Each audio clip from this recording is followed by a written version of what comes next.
মান কানা লাহু সাআতুন ওয়া লাম ইউদাহি ফালা ইয়াকরাবান্না মুসাল্লানা। কুরবানির গুরুত্ব আল্লাহর নবী বর্ণনা করতেছেন। নবীজি বলেছেন, যার সামর্থ্য আছে, যার উপরে কুরবানি দেওয়া ওয়াজিব, ওই ব্যক্তি যদি কুরবানি না দেয়, সে যেন আমাদের মুসাল্লা, আমাদের ঈদগাহে তার আসার কোনো অনুমতি নাই। নাউজুবিল্লাহ। তো কুরবানিকে আমরা মোটামুটি আয়ত্ত করতে জানতে আমরা 5 প্রকারে আলোচনা করব। 1 নম্বরে কুরবানির ফজিলত ইসলামে কি, কতটুকু। 2 নম্বরে কুরবানির ফজিলত কি, আল্লাহ পাকের কাছে মর্যাদা আসন কতটুকু। 3 নম্বরে কুরবানি কি এবং কেন। 4 নম্বরে কেন এবং কুরবানির ইতিহাস কি, এই সম্পর্কে আমরা একটু একটু করে জানার চেষ্টা করব।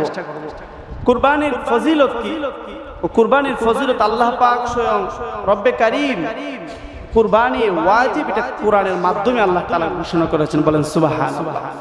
কতটুকু দামি হলে আল্লাহ পাক এই সম্পর্কে কোরআনের আয়াত নাজিল করে আল্লাহ তাআলা বলেছেন।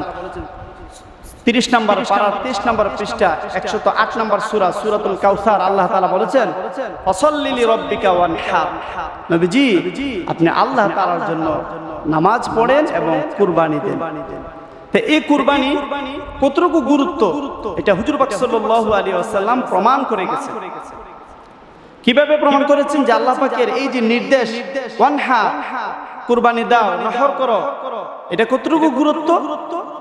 মিশকাত শরীফের 1390 নম্বর হাদিস, হযরতে আবু হুরায়রা রাদিয়াল্লাহু তাআলা আনহু থেকে বর্ণিত, তিনি বলেন, আকামা রাসূলুল্লাহ সাল্লাল্লাহু আলাইহি ওয়াসাল্লাম বিল মাদিনাতি 10 সিনিনা ইউদাহি।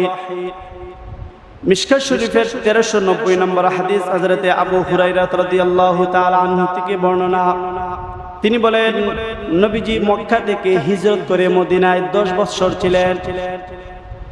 তো সিরাতে মুস্তাফার মধ্যে আমি দেখলাম, ইতিহাসের মধ্যে দেখলাম, নবীজি মদিনায় যাওয়ার পরে 2য় হিজরিতে সূরাতুল কাউসার নাজিল হয়, অর্থাৎ কুরবানি হুকুম বিধান নাজিল হয়।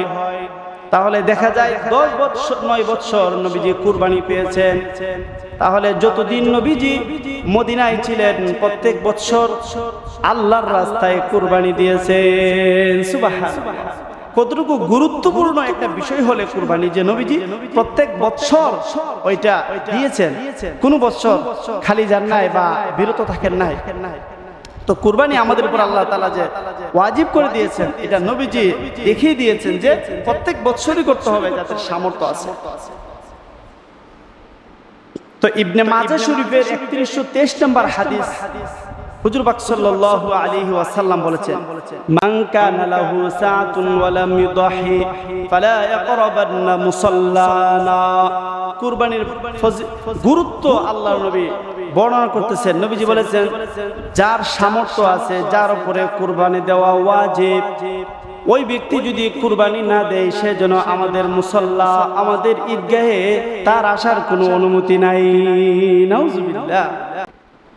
আল্লাহ পাক আমাদেরকে এই ধরনের কাজ থেকে হেফাজত করো। সকলে বলেন আমিন। তাহলে কুরবানির গুরুত্ব ইসলামে কতটুকু, নবীজি বলেছেন, তার ঈদগাহে আসার কোনো প্রয়োজন নাই।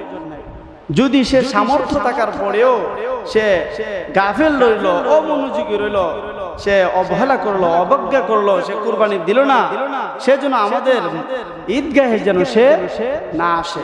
এজন্য আমাদের যাদের উপরে কুরবানি ওয়াজিব হয়ে গেছে, কুরবানি ওয়াজিব কাদের উপর হয়েছে এই সম্পর্কে আলোচনা করেছি। ইনশাআল্লাহ বয়ানের শেষও আবার আলোচনা করব। তো যাদের উপরে কুরবানি ওয়াজিব হয়ে গেছে, তারা যদি কুরবানি না দেয়, নবীজি তাদেরকে অভিশপ্ত করেছেন, ধমক দিয়েছেন, ওয়াঈদ, তাদের উপরে শাস্তির ভয় দেখিয়েছেন, তারা যেন এই ঈদগাহে যেন তারা না আসে।